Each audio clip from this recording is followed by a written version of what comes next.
بسم اللہ الرحمن الرحیم۔ تذکرہ خیران الخادم القراتیسی۔ خیران نام خیران خادم القراتیسی، یہ میرے 10ویں شہنشاہ امام علی نقی علیہ السلام کے اصحاب میں سے تھے۔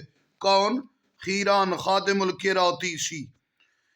مختار کشی میں خیران خادم القراتیسی سے روایت ہے کہ میں نے تقی علیہ السلام کے عہد میں حج کی زیارت، حج کی شہادت حاصل کی۔ میں نے حضرت کے مقرب غلام سے گزارش کی کہ امام محمد تقی علیہ السلام کی زیارت کرنے کا خواہش مند ہوں، لہذا مجھے ان کی زیارت سے مشرف ہونا ہے، مشرف کراؤ۔ غلام نے مجھے اپنے ساتھی امام علیہ السلام کے در دولت پر لے آئے،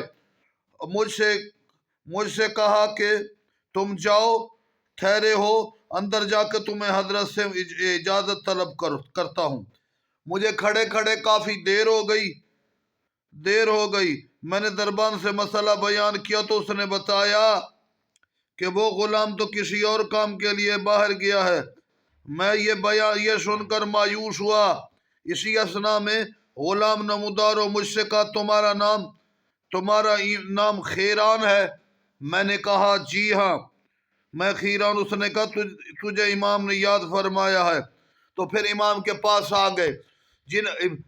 امام محمد تقی علیہ السلام وہ ہیں جن کے غلام آنے والے، جن کا نام کا پتہ نہ نام بتا دیتے ہیں۔ کیا بات ہے خیران کی، کیا بات ہے تقی علیہ السلام کے غلام کی، کیا بات ہے تقی علیہ السلام کی۔